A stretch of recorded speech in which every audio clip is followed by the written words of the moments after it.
Is this thing on? Oh, that's not gonna work. All right. Welcome to another edition of the Purpose for Forever. Yeah, we've been doing this too long to be having foolish stuff go wrong at the last minute. But welcome, guys. Welcome to this week's edition of Purpose for Forever.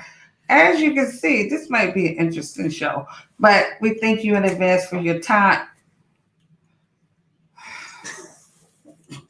Make sure you share. Sharing is caring. Share and tag. Tag other people, other couples, those that desire marriage.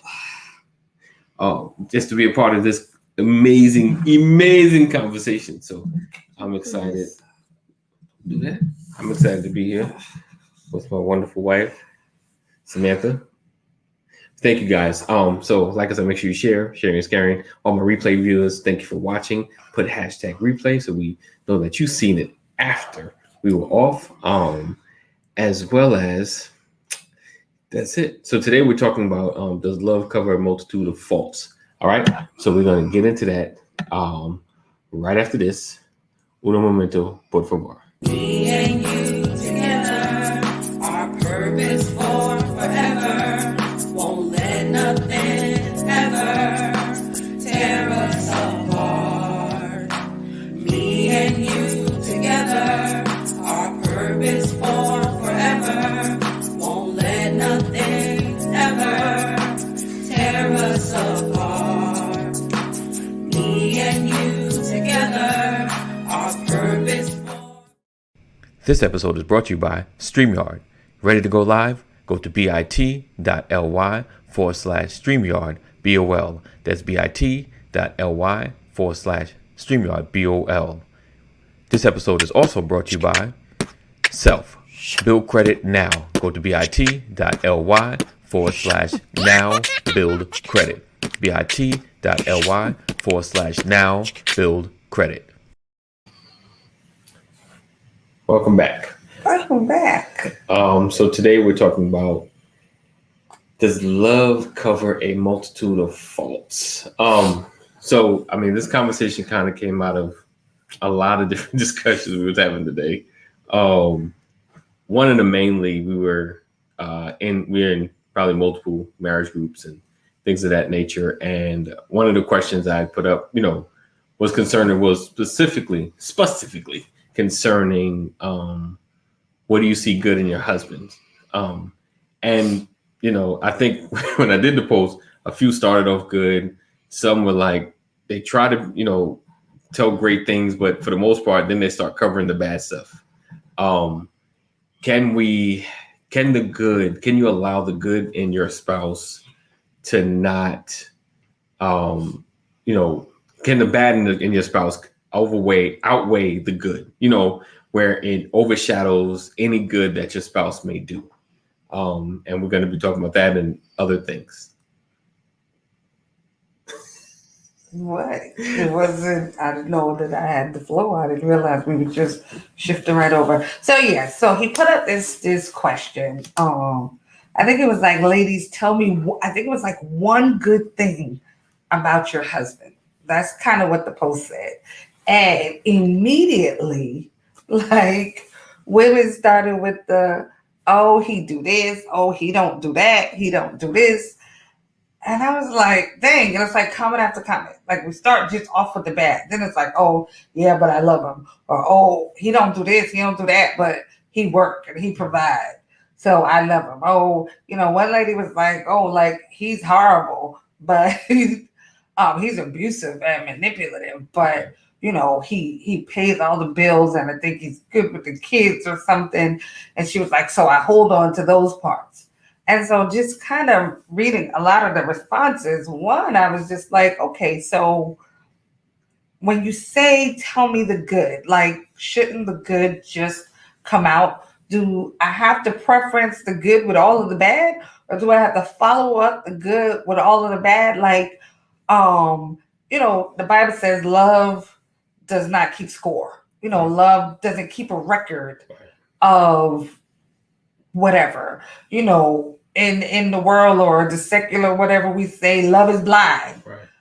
we say all these trendy things, but I wonder, like, do we really believe that? Do we really understand what love means? And I know there's people going to say that, well, ever forget. You're right. Over time, you may forget what happened years ago, but you don't generally forget things that may hurt you. Right. So, no, I don't forget it. But every time I look at him, once forgiveness has taken place, I don't see it. Right. Like, it's not here, and then he's behind it all the time. Right. Like, if somebody asks me, tell me something good, about him, I can say something good, and I don't feel like I have to follow it up with something bad. Yeah. Like, I don't feel like I have to do a precursor, to me saying something good. I feel like I love him enough that I can say, this is good, this is good, this is good. And I don't have to say, well, I divorced him before. Like, I don't think it's necessary. I feel like, love, we have to allow love to do what it does. I mean, love is a verb, which means it requires action. Action on both parts. Like, I have to do something to keep my love for him alive, as well as he has a part to keep my love for him alive. Right. But, if all I do is, write down, oh, he did this, let me write this down so I can hold on to it. And then something else, I'll write this down so I can hold on to it. I feel like I'm cheating him and myself out of real authentic love, because all I'm looking at is what he's done. Right. That I may have disliked or has been displeasurable to me. I'm not looking at the whole relationship or even the purpose right. of being together. Right. So how do you not allow the faults to constantly be in your mind? Well, everything in your mind don't gotta come out your mouth. Like, or let it, because sometimes it's like sometimes it's on the forefront. Like, what you think of someone affects kind of how you respond to them. Right. But I mean, so here's the thing, right? Mm-hmm. If you're married and every time you look at your spouse, all you can think of, right, is that literally, like, why are you married? Right. Like, if you decided, hey Lisa, if you decided, good morning, really? Yeah, good morning. If you decided that you're not going to figure out how to move past a situation, right. Then what's the point? Like, what's the point of being married 30 years and you're still stuck at what he did at year 10? So for the past 20 years, every time you look at him, all you could think about is what he's done. Right. I mean, I believe forgiveness begins with a decision. Right. Like, you have to make a decision that I'm going to forgive. Now, of course, after the decision, there's a process right. that goes along with it. And that may look different for everybody else. I know for me, mm-hmm. when I decided I was going to forgive you, I made that decision. Well, first, let me back up a little bit. First, I wanted to talk it out. So for me, we had to sit down and lay it all on the table. At that point, mm-hmm. once I had heard what I felt like was all of it, because mm-hmm. I don't know, he could have been holding that. I made a decision to forgive. Right. And then from there, every day until it wasn't on the forefront of my mind, right. I made the decision to forgive you. So even when it came up in my mind, I'm like, you know what? We're moving past that. Right.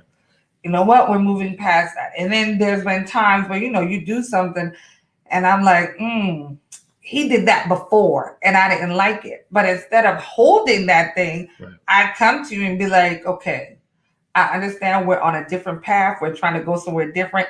But this is looking like this. And I don't need these two to look the same because it puts me in the wrong train of thought. I feel like communication. So you have to make a decision that you're going to forgive. And then you have to communicate on those days that maybe it's a day that forgiveness is a little hard. Right. And I'll say, right tonight, you're forgivable wife for the frying pans. I'm just saying, like it's a process. And then over time, if you're the one that has had the act committed towards you, whatever it is, mm-hmm. over time is not sitting in the front of your mind because you're focusing on ways to move the relationship forward. Right. Like, I made the decision to forgive. We talked it out. Right. Now I'm thinking of thinking on how we can move the relationship forward. Right. Maybe we need to spend more time together. Maybe we need to have more date nights. Right. Maybe we need to do like what we did, get around some other couples. Right. All of those things for me was a part of the process of me fully forgiving him. So now, and not that he did anything super egregious. Let me just say that because I know how people mind work. But it's just when you get hurt, you're hurt. Right. But if I say I love you, I need to allow myself to love you. And I feel like everything starts with a decision. It starts in your mind. And you have to work them decisions into actions. Right. I mean, that's true. I mean, we have our times, we have our issues, and I think not letting the negative, if we're going to work it out, not letting the negative decide how I interact with my spouse, because like I said, if it's on you, because we've been, in that space where just the bad was like right there. You just looking like, she home again, and it's not healthy. It's not healthy. You might need this insecurity. So it's not healthy to be in that space. It's okay. So how did you get past that space where you didn't want to see me come home? So we like you mentioned earlier, we had the conversation. We started talking it out. We started listening to each other. Beginning to hear your heart and understanding where the issues were and working through them, not just past them, but through them. Now I can focus on the good, I can focus on the happier moments, as opposed to letting, sitting on old stuff or sitting on stuff that's happened in the past. Like you said, laying it out on the table, discussing those things that are bothering you. So I'm discussing that thing right there that's bothering me, discussing it, because that's honestly the issue. The stuff that's on your forefront of your mind that you call yourself, especially talking from a guy's perspective, just letting go, and you haven't. It's there, but you're not talking about it. Like, I don't forget it. I ain't worried about it, and but it's bothering you. It's bothering you. So it doesn't matter what she does. Now you're annoyed just from her breathing because this thing is bothering you. That's a lot of annoyance. It's like, oh my gosh, if she breathes one more time. So you have to, like I said, you got to have those conversations and sit down and talk about what's bothering you, and prayerfully your spouse will be at least compassionate enough to listen. Because, it may be something simple. It may have been just something that either hurt my feelings or something, but to you, it may be like, why are you tripping? Why are you tripping over that? But your spouse has to at least be compassionate enough to hear what you got to say. So, you feel better? I do. You got that out? I do feel better. I do. So yeah, I think that is definitely one of the best ways to help your relationship. To be able to think about the good stuff that your spouse has done. You got to be able to get through or talk through the stuff that's not healthy in your relationship. And we all know, if you've been married any length of time, what they call molehills become mountains when things aren't discussed, because it's something simple that just compounds when it's not talked about, an issue that's bothering either one of us, that we just constantly walking around and not addressing. Right. Or then you keep sweeping stuff under the rug. Yeah. And before you know it, you got a big speed bump under the rug. You walk in and now you're tripping over the crap that you swept under the rug. You turn around like, did you push me? Because, you don't put so much stuff, like, that it's kind of unstable ground. Like, you've created an unstable environment for your relationship. And then I think some of this stuff is social media. Like, I think, I say you do it for the gram. I think sometimes people do some of this stuff for social media.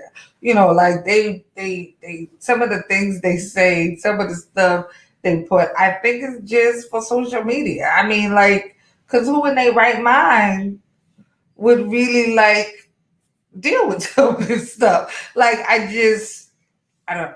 Oh, I don't so what do you mean, like they post a relationship I don't know. I situation, think or everybody want likes, everybody Okay. want comments. so So they I put think some sometimes, profound message? well, I think sometimes they try to make things seem worse than Okay, it really is. Okay, You know, because it started out, well, he's so great and he does this, he does that. Oh, but you know what? He hit me. Just like I think sometimes, we get caught up in the hype of our surroundings, and we let things go too far. I mean, it's like that sometimes too with forgiveness. Like sometimes you can't forgive your spouse Right. because you done told everybody what a low down joker he is, and now right.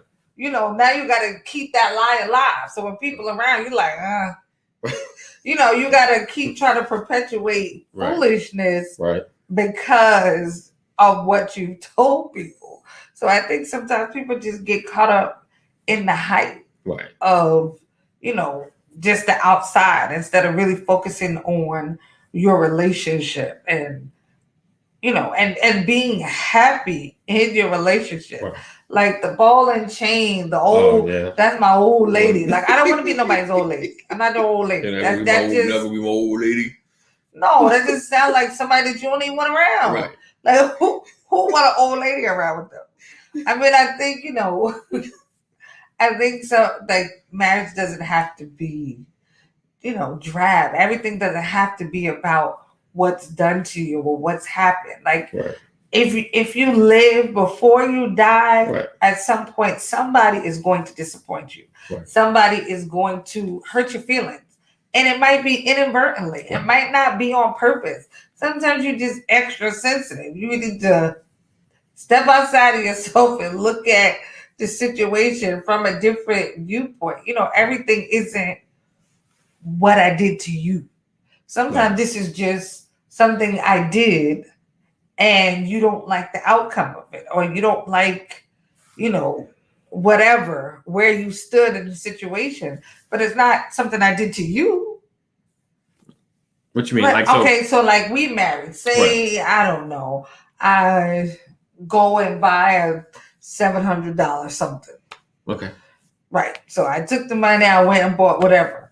Now she's taking all my money. She's like, and it becomes about, what I did to you. Right. Like, okay, maybe I just, in that moment, I impulse buy. Right. I didn't think twice, it's not really about what I did to you. It's just what I did. Right. Okay, you don't like that I did it. It made you feel some type of way, granted. But I didn't say, let me spend this so I can take, you know what I'm saying? Yeah. Like, it wasn't a personal attack on you. And you're not my opponent. Right. Like, sometimes your spouse is not sitting thinking of what can I do to her today? Like, everything is not that simple all the time. It's not, she's just sitting thinking of ways she can hurt me. Right. I got what you're saying. You know what I'm saying? Sometimes it's just a series of decisions. Now, I'm not talking about cheating and all that other stuff, because we know that stuff is way outside of the scope of what I'm saying. I'm just saying sometimes decisions, somebody make is not always to hurt you. Like, don't look at it as you did this to me. Right. Because now I got to be offended because you did it to me. You know what I'm saying? Right. Like, if I put myself in that position, I have to be offended because you did this to me. Right. Rather than this is what you did. Like, I got you. I don't like it. Instead of something that you did I don't like, I'm taking it personal, like an attack on me. Right. Everything is an attack on you. It is not really. It's not. You just made a decision I didn't like. Basically, or I just did something that you felt I shouldn't have. Right. Again, there are things that are outside those parameters. Maybe I said something. Oh, you disrespected me. Maybe I just said something in the moment. You know what I'm saying? Like, I think sometimes too, if you change the way you look at things, then it's easy to still love me. Mm-hmm. If I don't, if you don't feel like I'm doing this to you. Right. But, if we've set ourselves at odds and we're like opponents, then of course I'm going to feel like everything you do is attacking me. Right. Right. That's unproductive. There's nowhere for the relationship to go if in my mind Everything you always attacking me. Right. You always disrespecting me. I got you. You know what I'm saying? Because everything you do is in the right, same vein. it's right. This is now we opponents because Right. you always doing this to me. Right. Like, I you get it. back yourself into the corner, you leave your marriage, you know where to go. And I get feel it. like, like you have to lead with love. Like when you wake up in the morning, your Yeah. first thought on whatever, wind them down first, third, fifth, whatever. Your thoughts in the morning should be, how can I love her? Right. really? But yeah, no, I agree. I agree that I'm just saying, I'm a wife when I wake up every day. Right. Every day I'm a wife. Right. Of course, I'm a mother and a daughter and all those things too. And all those things come into play during the course of the day. But when I wake up, I'm somebody's wife. Right. So naturally, at some point, my thoughts should be, something as it pertains to my husband. Yeah. Just like my thoughts are during the day as it pertains to my children. Right. So I think, like we have to focus more on that stuff, and it makes it easier. Right, like a check-in, like a check-in, more or less. A personal check-in. Yes, yeah, like to ensure that that you're being considerate of your spouse, or considerate of for me, my wife, like not just going throughout the day, going through the motions. It's harder for you to feel attacked if I'm intentionally doing things to show you love. Right. Like how could you feel attacked in there? Right. Because it's like, oh well, she always does this. Yes. Because she feels this way. She always does this because of whatever. So I think it makes it easier, to love each other, easier to move past hiccups. Like every hiccup doesn't have to be detrimental. Right. Nobody wants to. I don't know. So what if your hang up or hiccup or issue is something from the past? And yes, it's not your fault, whatever I went through with my last relationship, but I guess if would you say it has to be a discussion if in my last relationship, like one thing led to another, like something simple as you being out a little late. My last relationship, she was out late and she was doing. Here's the thing. Yes. I'm not Tamika. When you was with Tamika stayed out late. It's a side note. I ain't never been with a Tamika. I'm just saying, Tamika stayed out late. And then Tamika cheated on you, and when Tamika was with her girl, she cheated on. So now you come home late, just like her.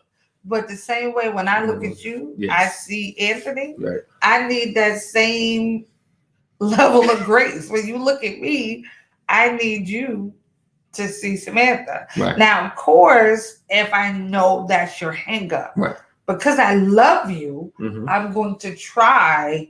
To be mindful of that. Fine, I might still be out late, depending on whatever you consider late. But I'm a call. Maybe I'll check in during the night. Hey, babe, I'm still out with the girl. Just wanted to check in with you.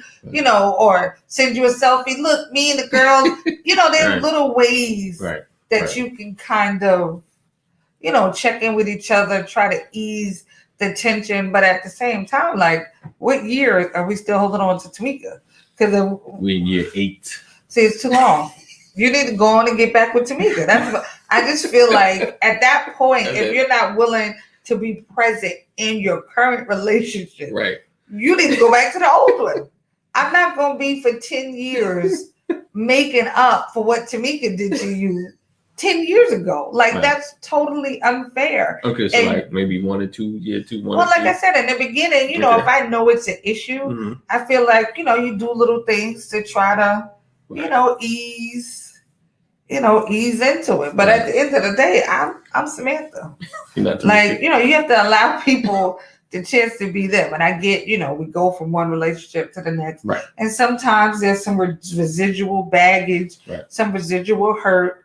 And that, that has to come through the getting to know and becoming familiar process. But honestly, by the time we married, you should still be talking about, oh, as soon as I married Tamika, she cheated on me. I can't. I'm sorry. I personally I mean, I guess, I but you should have the patience or the grace for that. I'm Okay. gonna be honest. So we have to at least have the conversation, right? Before we got married. Don't be marrying me now. I Still wasn't talking about scarred. Tamika. I wasn't thinking about it until the first time you was going out that night after we got married. Because when we weren't really living together, you was going out. And then I started having flashbacks. That's why I called you 15 times, texted you 3. Again. And was in my by car the time about to come to the club. You come on. In my flip-flops and bathrobe. Okay, I ain't just being silly.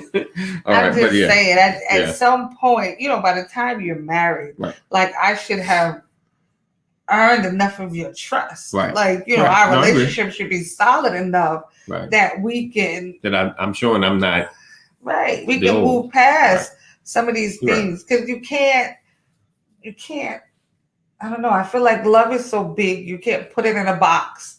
So, you gonna put our marriage in a box. Right. You hold it on so tight. Right. It doesn't leave room for it to grow. It doesn't leave room for any nurturing, for any maturing, because you got it in the chokehold. You and Tamika need to get back together. Right. I mean, that's true. I mean, like we said, putting it all on the table, whatever it is that's bothering you. Because then again, see, so now I got that up and, she's gone, she comes back. I don't say anything. That's right, which even worse. I'm mad. I'm mad. I'm mad. I'm watching. I'm trying TV. to make you proud. I want no breakfast. Ain't nobody hungry around this joint. Baby, you need to I ate already. Right. Okay. Like right. And that's unfair. Yeah. I can't read your mind. I don't know. Right. Maybe I can't fix it, but I don't even know to try if you don't talk about it. Right. Like what's bothering you? Because what's bothering you.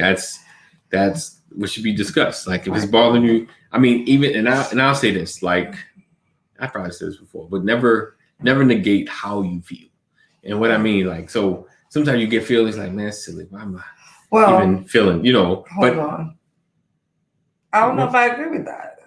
Why? Because sometimes, I'm big on the conversations with yourself. Sometimes you have to have those honest conversations with yourself. Like sometimes maybe I'm tripping. Conversation. Sometimes I have to say, you know what, Sam, you being petty before I even come out the room hot. Because I'm coming out hot because I'm petty. I'm being petty. Okay, but what if it's bothering me, right? And I'm trying not to come out the room hot, and I might say, "Listen, this is silly," but I just got to say it out loud. Well, I mean, listen, whatever works for everybody else, I guess. But I mean, man, woman, boy, child wants to keep having the same discussion over and over and over again. Like nobody wants to have them same arguments over and over again.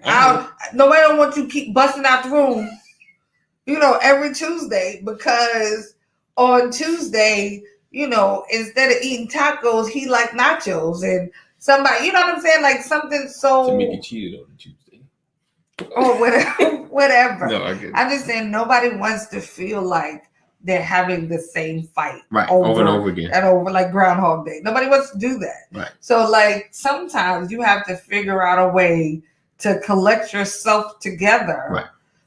And kind of look at it. Like that's a part of love being a verb. Like I have to love you enough to be willing to consider how what I'm going to say, what I'm thinking, what I'm feeling is going to affect you sometimes. Right. Like, yes, sometimes we may need to talk about it. And sometimes I need to put on my big girl panties and get over it. And again, this is my personal thing. Listen, if your husband is fine with you every Wednesday coming in hot, go for it. Because different things work for different houses and different relationships. But I'm the type of person, one, I don't want to be seen as like I'm nagging somebody. Right. So I'm not going to keep having the same discussion. Right. I'm just not like at all. And then sometimes I have to really be thinking about saying, you know what, it's not worth it. Like you pick your battles. Some things are worth it and some things are like, does it really matter? Like, okay. Like I used to get mad, if I call or text you and you don't respond. Yeah. Or he don't answer the phone. When you're at home, you always got the phone in your hand, dog. So I know the phone is always in your hand. You saw me call. You saw me. And then you don't answer it. I'm not gonna lie, I still kind of get mad about that too. I may not beef about it as much as I used to, but I still get upset about it because you gotta watch the watch, you got a phone. You should be able to not miss my calls. No, it's just in my mind, it's really reasonable. But sometimes, especially if he's just coming home, if it's not super late, sometimes I have to say, okay, he didn't answer my call, but all right. It's all right. I don't wait till you come in and come out the room. Now I'm ready to fight. I told you I answered my calls. Right. Doing the Spike Lee motion, with your feet. It's like that time. It's too much work. I just feel like we need to be mindful of, when you're married to to a person, you're supposed to be, and I said supposed to be, connected to this person for the rest of your life. Right. When you have children, now you have a family. So you are connected to this person and these children for the rest of your life. So what you do and say to this person affects these children. And I know y'all don't believe that, but it does. Because you nag your husband enough, he can't even be bothered with the kids because you have annoyed the crap out of him. Then he don't want to come home. Then he don't want to do nothing because you just nagging. Right. Like sometimes it's not worth it. Sometimes you have to pick and choose, where you want to put your foot down. Can't put it down everywhere, Kunta. I'm just saying, you have to pick your battle. Right. I mean, is it really worth it? Sometimes I think you have to ask yourself, is it really worth it? That's your mentality right there. Is it really worth it? Is it really worth it? You gotta choose your battle, choose your discussions, how you have them. Is it really worth it? That's it. Just let that marinate. That's my take. I just you can't have a marriage with surrounded by negative, like everything wrong. It's never going to be a good marriage. I mean, there are couples that are together 40 years and they just like this. Not just that, when you see them there's enough space for a person to be in between. On top of it, they've been married 40. You see their eyes. Their eyes look like nobody's home. We've been together. They're just sitting there. That's how the husband be in the pictures. Yeah, right. We've been together 47 years. So it's and a lot of it, what has happened is they kind of either one or the other is giving up, they just can't see the good in the marriage anymore. But they're stuck in, we're not going to divorce. We're just going to be together. Mm-hmm. We're not going to move forward. We're not going to go back. We're just going to stay right here. And right here is 47 years of just So we here at Purposeful Forever, we all honestly, we're just about having a conversation, try to keep talking. And keep talking. Yeah. And when you feel like you're all talked out, keep talking. Talk some more. Yeah. Because literally we go to bed talking, or I should go to sleep talking. Some of us is sleeping. I mean, they're talking till that last. Some of us do that. And then in the morning, you gotta pick the conversation up. But communication is healthy. Yeah. I have to say communication closes up the gaps and the holes in a relationship. Right.